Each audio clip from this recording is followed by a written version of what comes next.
At Christmas dinner, my daughter's father-in-law told her, "You'll never be one of us. You don't fit this family." Her husband stayed silent. I set down my fork, smiled, and made one call. He had no idea who he was dealing with. The glass in my hand didn't shatter.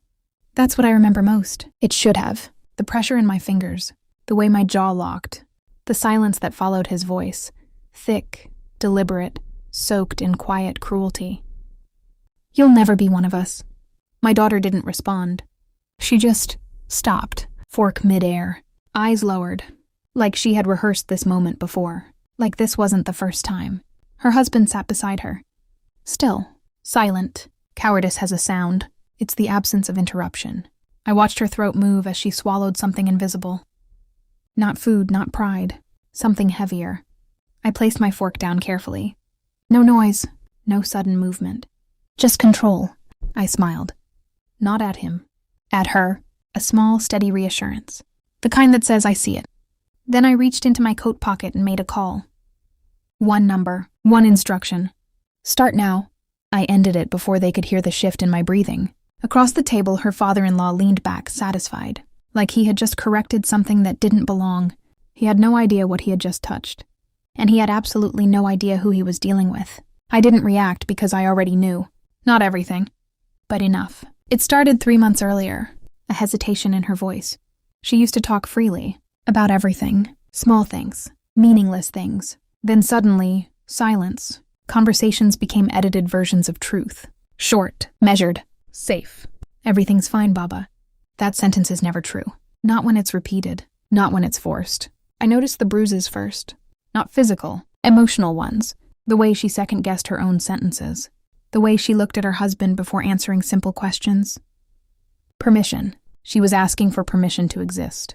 I didn't confront her. That's not how you uncover rot. You let it grow just enough to expose itself. Then came the first real crack. A message. Not meant for me. She left her phone on the table when she went to the kitchen. It buzzed once. I don't invade privacy, but I observe patterns. And patterns don't lie. The name was unfamiliar. No contact photo. Just a number. The message preview was enough. "He said you'd understand your place by now." My chest didn't tighten. It settled. Cold realization is quieter than anger. I didn't touch the phone. Didn't need to. The damage was already visible. This wasn't just a difficult marriage. This was control. Systematic. Deliberate. And her husband? He wasn't protecting her. He was facilitating it. That night I began watching. Listening. Collecting. Not emotions. Evidence. People underestimate patience. They think revenge is loud. Explosive. It isn't. It's quiet. Precise. I hired someone the next morning. Not a detective. A researcher. Someone who understood digital footprints. Financial trails. Hidden patterns behind polite smiles. I didn't tell my daughter. She wouldn't have understood. Not yet. I needed the full picture. Weeks passed. Dinner invitations. Family gatherings. I attended them all. I watched him. Her husband. The way he laughed a second too late. The way he avoided direct eye contact when I spoke. Guilt doesn't hide well under pressure. Then I watched his father. Confident. Untouchable. Men like him build their identities on hierarchy, power, control. They don't tolerate disruption. And my daughter. She was being reshaped to fit into something she was never meant to become. The reports came in slowly. Fragments at first. Business records. Offshore accounts. Connections. Then something more interesting. A pattern of corrections. Women who married into the family. Women who didn't fit. Isolation. Emotional dismantling. Financial dependency. It wasn't personal. That's what made it worse. It was a system. And her husband? He wasn't a victim of it. He was trained by it. The final piece came on a Thursday night. A file. Encrypted. Detailed. Complete. I opened it alone. Read every line. Didn't blink. Didn't react. Just absorbed. Because now I understood everything. And more importantly, I knew exactly where to cut. The truth is rarely shocking. It's confirming. Her husband wasn't just complicit. He was actively participating. The messages weren't just between him and his father. There were others. Lawyers. Accountants. Women. Not affairs. Worse. Arrangements. Controlled relationships. Designed to maintain their image, while keeping emotional leverage intact. My daughter wasn't his partner. She was an acquisition. A strategic marriage. Her background. Her personality. her independence, all things to be broken down and rebuilt. The messages I read, they weren't cruel in tone. They were clinical. Progress is slower than expected. She still resists authority. More pressure may be required. They spoke about her like a project, a problem to solve. I printed everything, every message, every transaction, every hidden account linked to coercion and manipulation. Then I waited.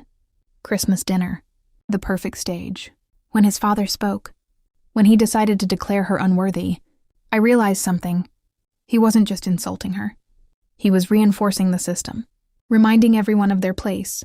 That's when I made the call, because I had already sent the file to the one place men like him fear the most. Exposure. Dessert hadn't been served yet when his phone rang. He ignored it. Of course he did. Control means choosing when to respond.